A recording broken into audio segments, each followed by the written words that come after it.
Hi everyone, it's B.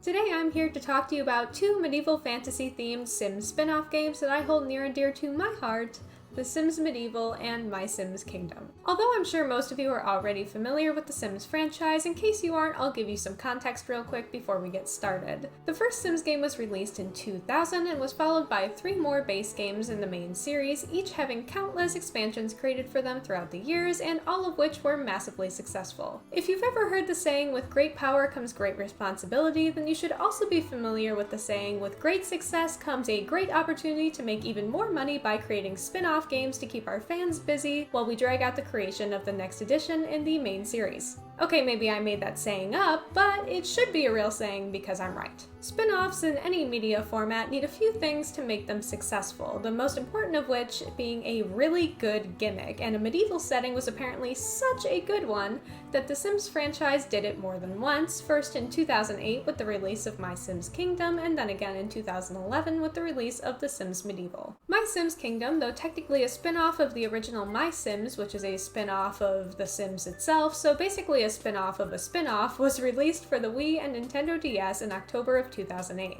The MySims spin-off series itself, which I plan on making a whole dedicated video about someday, was best known for its cutesy, chibi character designs, which are much less realistic than those of the original Sims series because these games are targeted to a much younger audience. The other major difference between the MySims series of games and the original Sims games is the inclusion of an actual story, a plot to progress, and goals to complete. MySims Kingdom allows you to make a medieval sim, train to become the kingdom's wand oiler, which is basically a fancy word for wizard, and travel the realm to help Sims solve their problems with the help of your magic wand and your 2 best pals, Lindsay and Buddy. As the game progresses, you unlock new islands you can travel to using your ship, each with a different theme, different Sims, different tasks to complete, and different problems to solve. All of the characters in the MySims series of games are super goofy and have very LOLXD random humor type dialogue. MySims Kingdom especially, with characters like Marlin, the wizard who is basically just an old kook, almost exactly like Merlin from Shrek the Third or Merlin my cat. Maybe it's just a wizard thing, who knows. MySims Kingdom also has a plethora of islands to explore. Other than the kingdom's capital island where you start out in the beginning of the game, there's also a nature preserve island with lots of adorable little animals, Cowboy Junction Island, which is cowboy themed, no big surprise there, Rocket Reef Island where you help get a rocket ready for takeoff, a fantasy themed island with a forest of elves, fairies, and frog people, Candy Palooza Island, where you help DJ Candy, objectively one of the coolest Sims franchise characters, set up for a rave. Cutopia Island, which is exactly what it sounds like, where you help local star-crossed lovers Goth Girl Violet and her pastel himbo BF be together. Trevor Island, where you help eccentric thespian Trevor put on a play. The Royal Academy, where you help a bunch of high schoolers with their high school problems. Spokane Island, which is spooky. And the Uncharted Isle, which is a prehistoric themed island and has little dinosaurs on it. The full journey through MySims Kingdom can take about 10 hours in total, and even after the game itself is completed, you can keep on playing if you feel like it. All of the characters are incredibly unique with their own personalities and funny dialogue. There are tons of cosmetic items to unlock for those of you who love the dress-up aspect of the Sims games, and plenty of furniture and home customization options for those of you who love the building and design aspect of the Sims games. Even though the MySims series of games are aimed at a younger audience than the main series, the puzzles in MySims Kingdom are definitely difficult enough to have even adult players spending some time really planning out what pipe or gear pieces they need and how to get from point A to point B, because once you start, some of these puzzles are certainly harder than they look and can pose a real challenge. Overall, I think MySims Kingdom is one of the best Sims spin-off games and has so much personality that really sets it apart from other games in the franchise. Though MySims Kingdom was the first of the Sims spin-off games to have a medieval theme, The Sims Medieval itself takes it to a whole new level. The Sims Medieval was released in March of 2011 during the Sims 3 era, meaning that the game itself shares the same visual style as the Sims 3 base game. However, that's basically where the similarities end. Rather than just being a life sim the way that the base games are, The Sims Medieval also incorporates a storyline and quests for your Sims to complete, and based on which kind of sim you choose to play as, the quests available to you vary. The Sims Medieval lets you choose from several different professions, which include monarchs, wizards, spies, priests, blacksmiths, physicians, knights, merchants, and bards, each of which have exclusive abilities and have professions which require the Sims filling these roles to complete daily quests. For example, physicians must care for the sick Sims that come into their office using things like tinctures or leeches to relieve them of their ailments, and monarchs must hold court and approve or deny the requests of the people of their kingdom, or send criminals to the stocks to be eaten by a giant beast. This game even had its very own expansion pack, much like a main series base game that adds pirates and the ability to treasure hunt. Though the game does progress by completing quests, which is much different from the free play style of the original series, the need to fulfill your Sim's needs remains the same, and you are still given the ability to dress your Sim up, enter build and buy modes to edit their houses and places of work, which now include medieval themed items like thrones and torture devices, and you can still get married, woohoo, and have children, just the same as always. You can even adopt pets like parrots that you can sick on your enemies or carry around on your arm. There are actually a surprising amount of birds that are available in the game and can be obtained either by purchasing them or through random events, the coolest of which is definitely the skeletal parrot. The Sims Medieval is another Sims game that, like MySims Kingdom, doesn't take itself too seriously.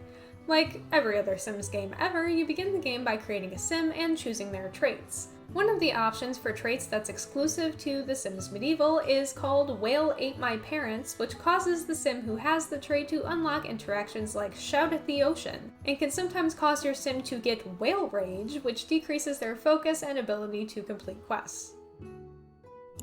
I also thought this was a fun little Easter egg. In one of the quests in the game called Ancient Secrets, you are tasked with excavating some ancient ruins, and after excavating these ruins, you come across some mysterious runes, which is always funny to me because runes are letters. They're just letters. Anyways, I translated them, and it says, "Nom, donuts are so good, like them lots." I don't know if anyone cares besides me, but I thought that was kind of cute and funny and a fun little Easter egg in case anyone was ever bored enough to sit here and translate them. So in case you ever wondered, there you go, I guess. In general, if you like Sims games and you like medieval stuff, then you have literally no reason not to play The Sims Medieval. It's like the perfect intersection between the two, and despite being a spin-off, it remains one of my favorite Sims games of all time. Since we're on the topic of medieval-themed Sims games, I figured now's as good a time as any to talk about the Sims 3 Medieval Fantasy expansion pack, Dragon Valley. Though The Sims Medieval came out in 2011 and had the same style as The Sims 3, clearly they weren't throwing in the towel just yet, as 2 years later in 2013 they would release the Dragon Valley expansion for The Sims 3 base game. Dragon Valley is a medieval fantasy-themed playable neighborhood for The Sims 3 populated by elves, which basically has the same general plot as How to Train Your Dragon. The expansion pack came with a new baby dragon pet that your Sims could adopt, and the elves of the land warn those who adopt these baby dragons about how they just finished rebuilding after the original dragons destroyed their land. To be fair, the dragons themselves can do all sorts of things, from summoning ghosts, breathing fire, to putting curses or casting spells on people.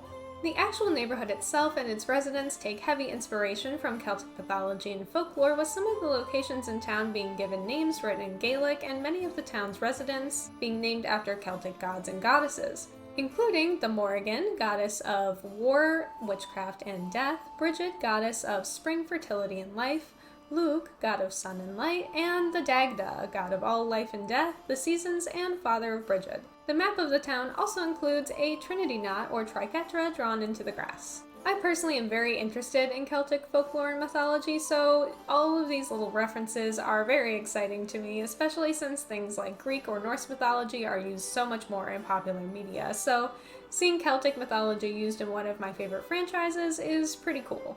However, the expansion pack itself, other than the pre-made buildings and an inclusion of dragons, doesn't really add enough medieval-iness to the Sims 3 base game to justify paying for it when you could just buy the Sims Medieval and get the real deal for the exact same price. For reference, the Dragon Valley expansion pack is $19.99, and the entire Sims Medieval game plus the Pirates and Dragons expansion pack is the exact same price, so just some friendly advice: skip on Dragon Valley and just get straight to the good stuff. It'd be kinda silly not to. I think that for those of us who have a love for medieval fantasy and casual life sim games, the Sims franchise has plenty to offer. Whether you'd rather have a silly wizard send you on quests to help elves, fairies, and frog people bring back the cute little animals to their land and hold a rock concert for them, or challenge your enemies to a sword fight to the death and woohoo with a local bard, The Sims has something for everyone. And with that, we have reached the end of today's video.